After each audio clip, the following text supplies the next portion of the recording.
The latest playoff rankings have dropped. Where does the Big Ten stand? Could they really get 4 teams in the playoff? Don't rule it out, and we make our picks for Rivalry Week on today's Locked On Big Ten Squad. You're talking ball with the Big Ten Squad, sponsored by Game Time. From USC to Ohio State, from Michigan to Oregon, from Nebraska to Washington, it's the local experts of the Locked On Podcast Network bringing you scoops, breakdowns, and the most comprehensive preview of the upcoming Big Ten weekend. No hurt feelings and thin skin allowed. Squad up, you're part of the Big Ten Squad. Happy Thursday, everybody. Welcome to this week's Locked On Big Ten Squad. I'm Spencer McLaughlin, your host. Roman Tomashoff is here.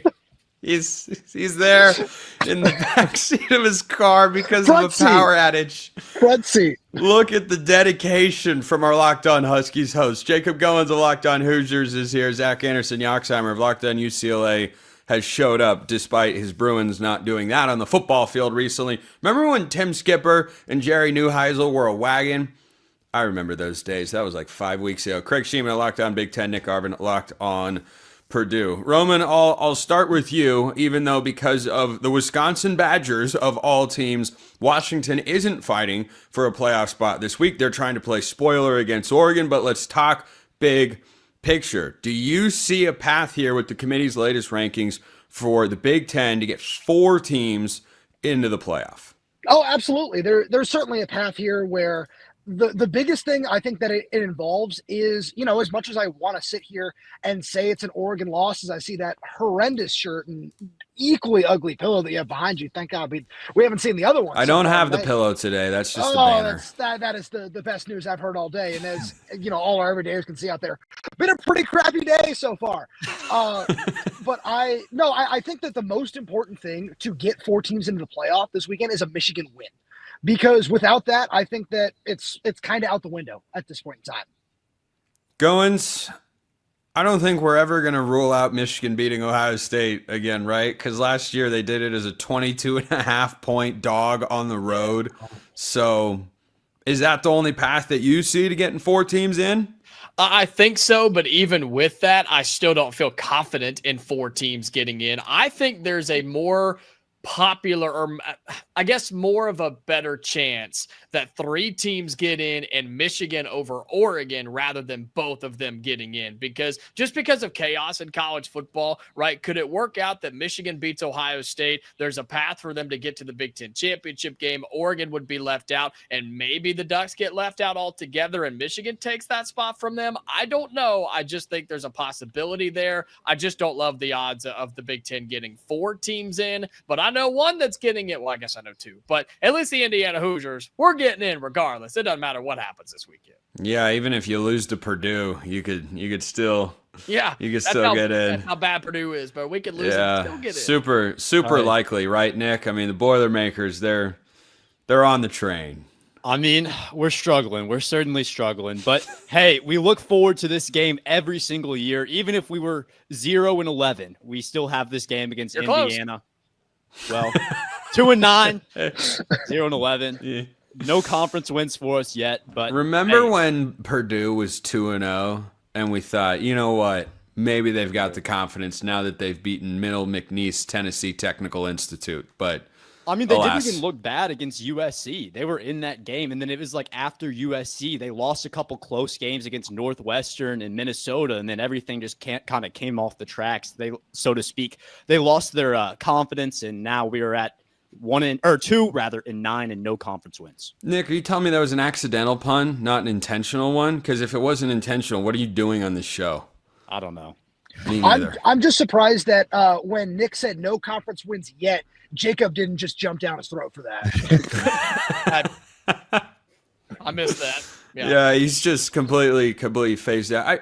Zach, I want to throw to you what Jacob suggested. If Oregon were to lose to Washington on Saturday, they're 10-2. Michigan's 10-2 with a win over Ohio State. With Oregon jumping Ole Miss because USC remains inside the top 20, do you think that could lead to Oregon missing the playoff, or you think they would both get in? I mean, that could be something. The other thing that we're not talking about is what if Lane Kiffin leaves Ole Miss, right? Could Ole Miss get left out as a one-loss team, two-loss team if that happens after the Egg Bowl next week, if there's that chaos?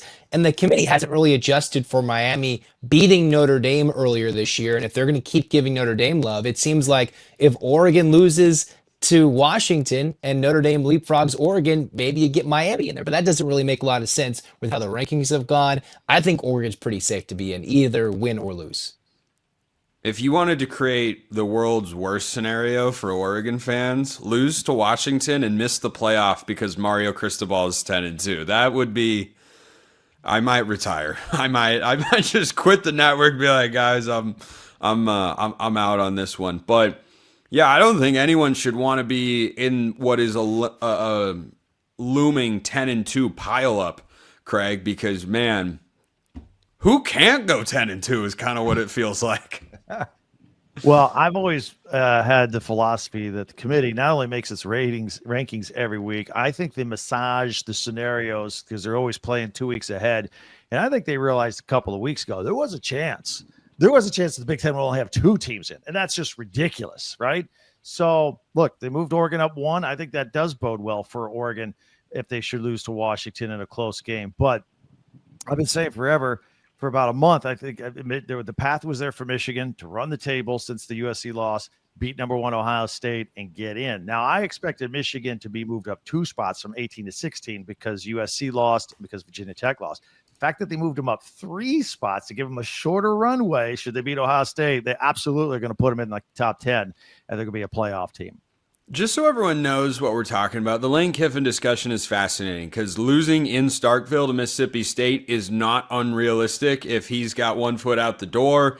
The Bulldogs are the best, what are they, 3-win team, 3-4 win team at this point? Like, they're one of the better 3-4 win teams. It would mean a lot to Jeff Levy and company, but realistically, here are the teams that could wind up at 10-2. I'm not counting Texas Tech and BYU because they're playing teams that they're going to absolutely throttle this week. Roman lost the light in his car. This is awesome. I love this. That was car battery dead.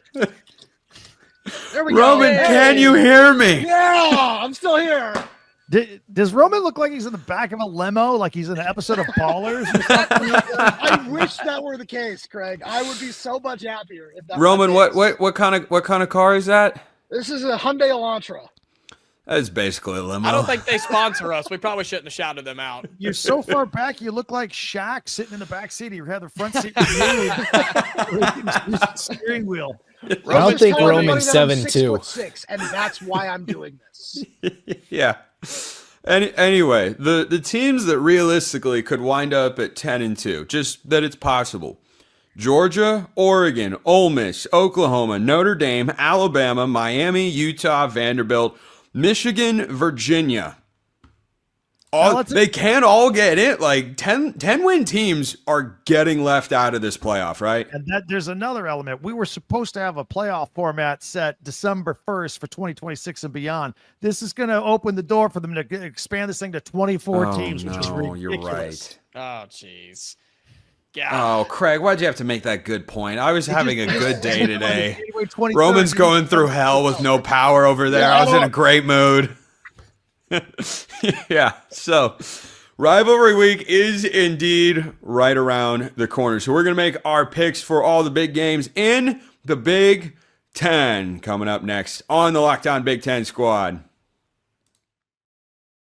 First, this episode brought to you by our friends over at FanDuel. The NBA is back, and there's no better place to get in on the action than FanDuel, the official sports betting partner of the NBA. Even if you miss the start of the game or want to ride the hot hand, FanDuel has live bets on everything from who will score next to fourth quarter comebacks. Plus, you can even combine your live bets into a same-game parlay for a shot at a bigger payout. It keeps every game exciting, especially when your team's making that late push. So all the games we're about to talk about are available over at FanDuel. If you think you know how rivalry week is playing out, and you know what? I'm generally a guy that says take the points in the rivalry game, but they can't cover every time.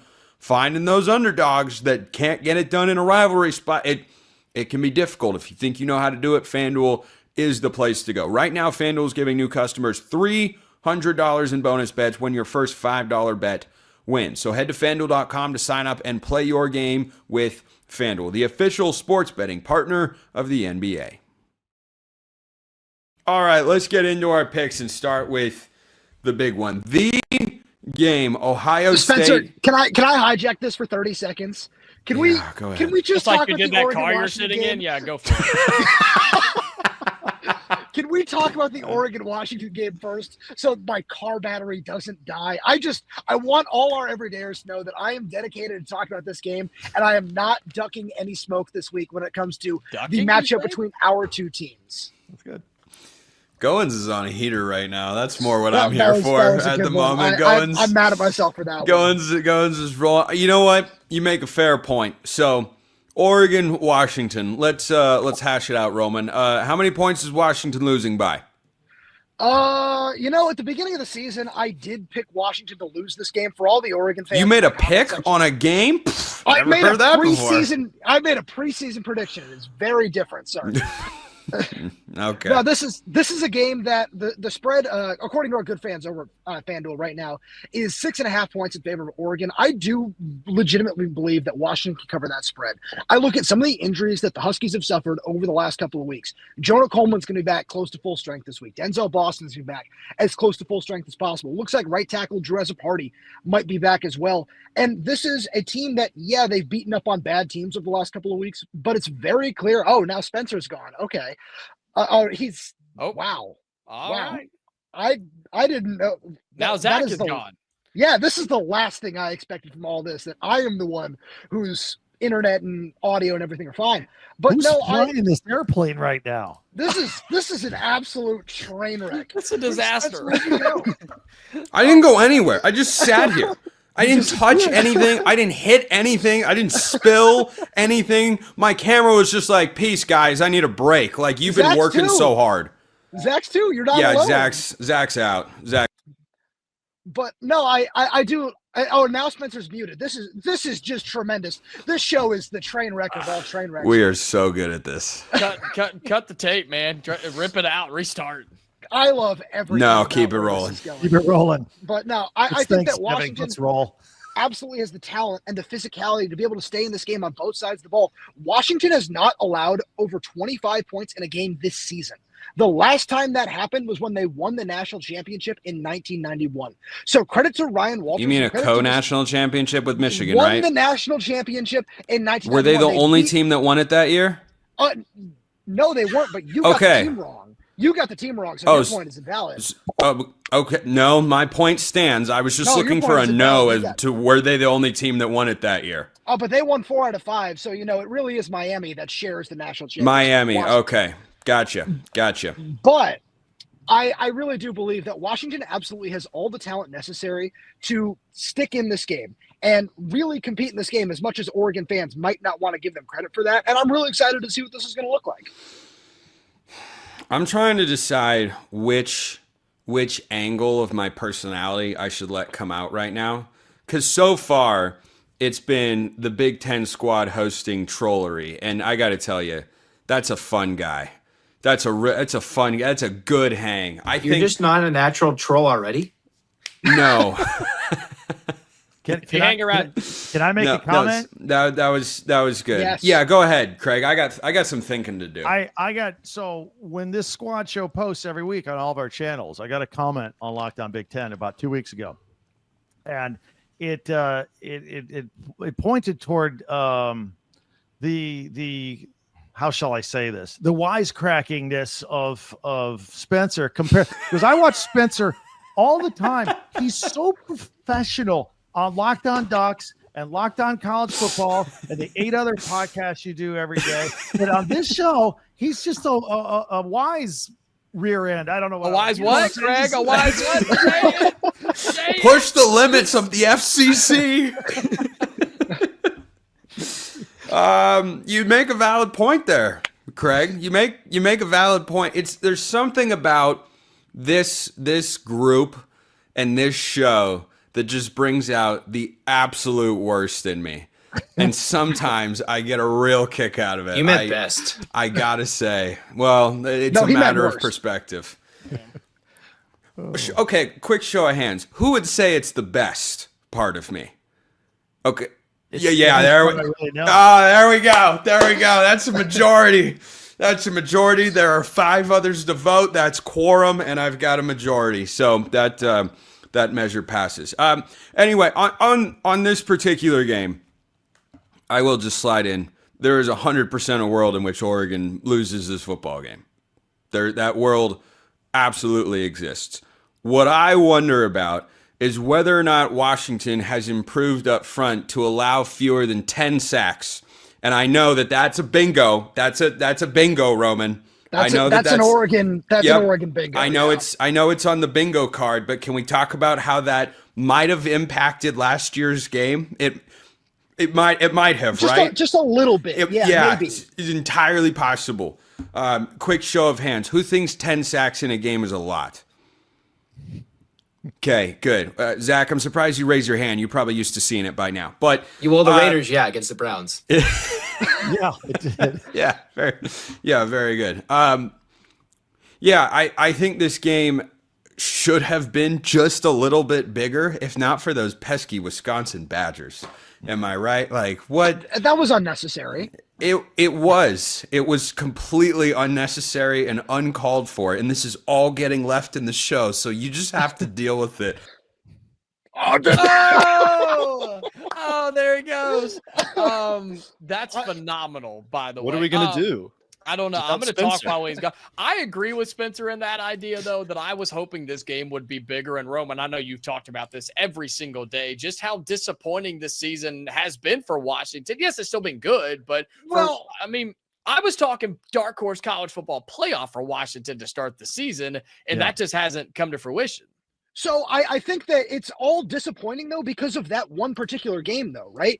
Because you look at if you take out the Wisconsin game, you flip that 3 points from a loss into a win, all of a sudden they're 9-2 and they're ranked, 15, 16, 17 at this point in time going into this game? Because Craig mentioned Michigan gets that little bit of an extra runway to get up, and then all of a sudden with a win against Oregon, they're in. I feel like that exact same thing happens for Washington. I don't think that necessarily you can call the season as a whole disappointing. I'm just hinging on one particular point there, or one particular word you say there, Jacob. I don't think that your point as a whole is invalid, because it absolutely is disappointing to see that, right? But you look at this season as a whole, and you look at how many members of Washington's just starting roster as a whole are underclassmen, and how this season as a whole has gotten. You're over the FanDuel win total from the preseason, which was set at 7.5. And I think that from the improvements you've seen from not just, DeMond Williams, but like I said, talking about the defense, talking about some of these young guys up front where you've got 2 freshmen starting, and a true freshman in John Mills, and a redshirt freshman in Pocky Finau, and now you got a third guy rotating in, Champ Leah, and how Washington has progressed throughout the year has been really promising in the second year under Jed Fish. Roman, get out of here with your facts.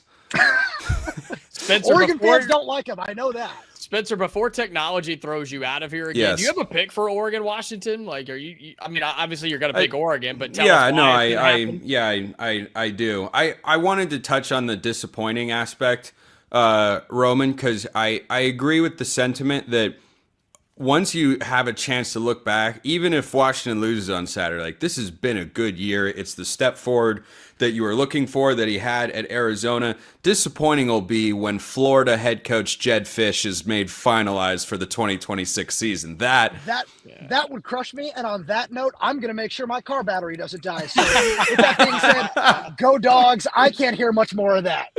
Yeah, I'll talk to you later. Wow. Which I actually will. No, I'll put on my serious hat for a moment. Like, Washington has my full attention in this game, without question. Do I think Oregon is a better team? Yes. I have thought that before. Oregon has been favored before. They've been favored at home. They've been favored on a neutral site by more points than they're currently favored then. I think it is completely reasonable Oregon could lose the game. I think Oregon has to make the sorts of mistakes they did last week against USC for that to really happen. I think that Oregon's defense played better than some of the numbers would lead you to believe. And I think Oregon's offense showed when it's not in like a literal rainstorm or torrential downpour, it is really good despite the number of injuries they've had. If they get either De'Corian Moore or Gary Bryant back on offense, that would be a boon to that side of the ball. But even if they don't, they just put up 42 against USC in a game where I think they made some serious mistakes. So, Craig, that comment you brought up is going to stick with me way too hard for way too long because I know exactly what you're talking about. Anyway, so Nick's been waiting patiently to weigh in. I know you're dying to weigh in on Oregon, Washington. Hit us with your thoughts there, Nick. Yes, of course. So I do like Oregon in this one. I think that they have enough motivation. And I mean, by all means, Washington could absolutely win this game. I wouldn't be surprised if they did at home, but I just think the way that Oregon has been playing. Now, if Oregon does lose this game, I don't think that they're out of the playoffs. I think that they still have built up good enough of a resume that they get in, that they get in regardless, win or lose, as long as they don't go into Washington and just look terrible, right? So I think that Oregon gets in either way, but I think that Dante Moore and the Ducks are going to be more than prepared to go into this matchup and to get a win on rivalry week. Before we get to the game, and we'll break that down in the third segment, just a couple of other rivalry notes. Indiana is going to beat Purdue by a lot. I'm sorry, Nick. But not by 28 and a half. I think they'll cover. I'm not taking Indiana 28 and a half either. Can I jump in? Because Nick, you know, I'm an Indiana grad too. I'm just gonna point this out. So last year, Indiana 66-0. Indiana's better this year than last year. I'm just going to let that breathe. Understand that, but also it was in Bloomington last year. And last year, that Ryan Walters team, they just laid down. They weren't competitive. They didn't want to be there. They gave up.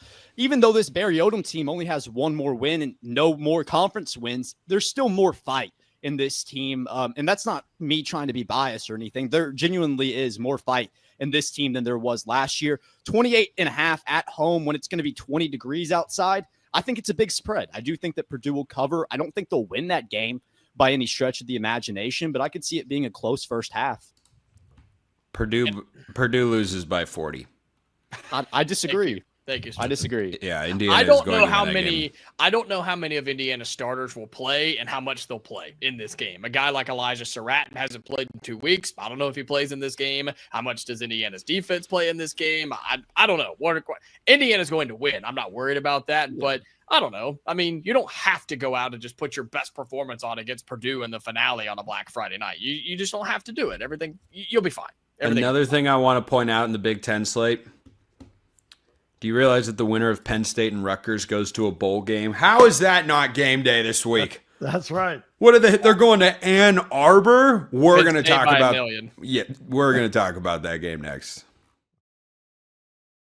First, this episode brought to you by our friends at Omaha Steaks. The holidays always feel a little easier when you already know the perfect gift, and Omaha Steaks makes it almost too simple. Whether you're treating yourself this season or sending something memorable to family and friends, Omaha Steaks delivers handcrafted perfection right to their door. And this week is the best time to jump in because their cyber sale is here and the deals are huge. The quality in these steaks is what you are looking for, and I'm a guy that loves a good, properly cooked steak. But that all starts with having quality meat. And if you want that, Omaha Steaks is exactly where you want to go.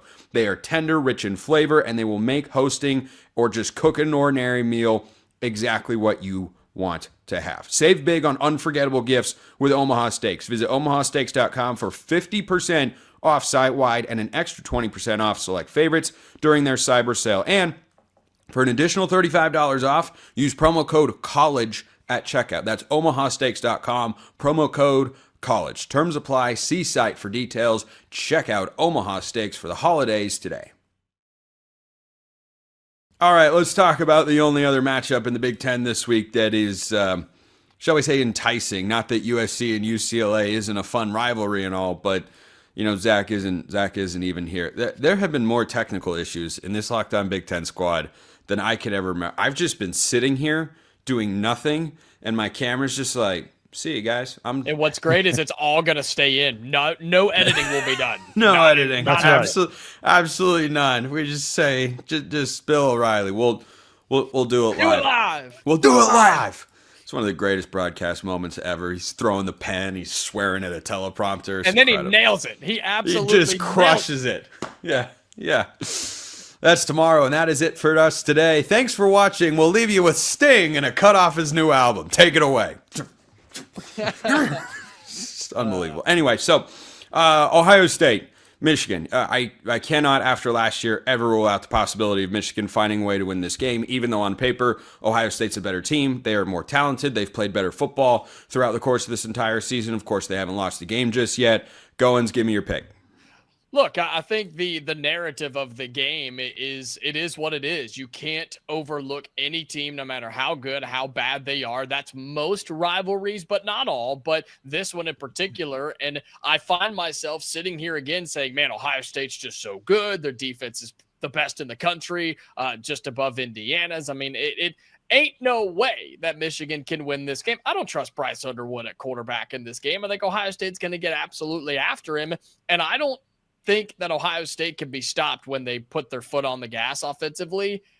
But yet, isn't that what we've been saying about this game? And so, look, I think Michigan keeps it close. What's the spread now? Last time I looked, 9.5 in favor of the Buckeyes in Ann Arbor. I think that's too much. Vegas may know something that we don't, but I'll take Michigan to cover because of the game itself. But Ohio State's the best team in the country right now until they play Indiana in the Big Ten championship game. So I'll take the Buckeyes to win, but they're not going to cover. Craig, I know we're not talking about the hottest team in the Big Ten, the Wisconsin Badgers, but Michigan, Ohio State, who you got? Listen, I'm going to take a different angle here. Ryan Day gets so uptight for this game every single year. And here's another thing. Yeah. This Ohio State team has been untested since the Texas game in week 1. And look, Texas didn't turn out to be all that. And I'm not even sure Ohio State knew what they were in week 1. So it was a 14-7 game. Texas had a gritty win at Kentucky, Craig. Come on. Don't discount the Longhorns. They gutted it out against Mississippi State, who's 5-6. That's all true. But in the meantime, Ohio State has not had anybody come within 18 points of them. They've not been in a close game on the road in a tough environment all season. They're untested when it comes to that. That includes Julian saying it's going to be a madhouse there. And the longer that game stays closer, they're going to get tighter and tighter there on Ohio State's sideline, especially with Ryan Day. And I kind of like Michigan on this. Now, I know the wide receivers have been banged up, Tate and Smith for Ohio State. I think they'll be fine. I think they were just resting them one more week. Same thing with the running backs at Michigan. I think Jordan Marshall's going to be back in the lineup. They won't have Justice Haynes. But I think it's going to come down to Michigan's running game and Ohio State's ability to throw the ball. There is going to be a little bit of snow. It's going to be cold. And they forgot their passing game last year. That's why they lost 13-10. They wanted to go toe-to-toe on the ground. But I like Michigan to keep this one inside the number for sure and maybe put up an upset and get into the college football playoffs. The more time goes on, the crazier that game becomes. Yeah. When you think about Ohio State lined up and went, wait a minute, we've got NFL receivers everywhere and a veteran quarterback. Maybe we should just throw on everyone and no one will stop us. And then they won the national championship. But Michigan was so in their heads, let's out physical them. Yeah. Let's beat them at their own game. And then lost on their home field. So I don't think Ohio State does that. Take the points in a rivalry game when it's that big because it's in Ann Arbor as well. I got 27-23. Ohio State wins. Nick, how about you? Yeah, I think the big house is going to be a big factor in this game. I'm not going to take Michigan. Sharon Moore has talked all week long about Bryce Underwood and about how he's composed. I don't agree, and I know that's his head coach, so he kind of has to say that. But I don't think that Bryce Underwood is going to be able to survive, although it is at home against this Ohio State defensive front. I just think that he's going to be running for his life at a lot of points in this game. I don't know if Michigan's going to be able to string together enough drives to be able to compete with that high-powered offense with Julian Sayin throwing it around the big house. So with that being said, I do think that Michigan will keep it competitive because this game always seems to be competitive. These two teams prepare all year long for this game. So I'm not trying to say that Michigan's going to go in at home and just get beat really bad, but I do think that Ohio State is talented enough. I think it's time for them to finally get this monkey off their back. I think it's time for them to get a win, and I do think that they will actually cover the spread. Although not a blowout, I think that they will cover the, give me just a sec, it's 9.5. I think that they'll win by probably 11-ish, right above that cover range. I'll call it 31-20, Ohio State.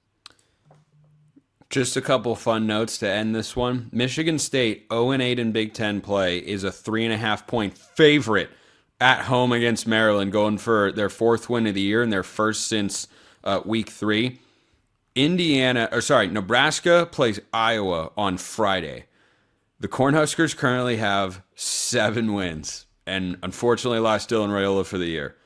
Anybody know what Nebraska's win total was prior to this season? Please tell me 7.5. It was 7.5. Incredible.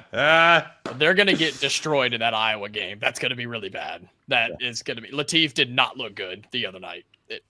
Now, granted, he doesn't have a ton around him, I understand, but still.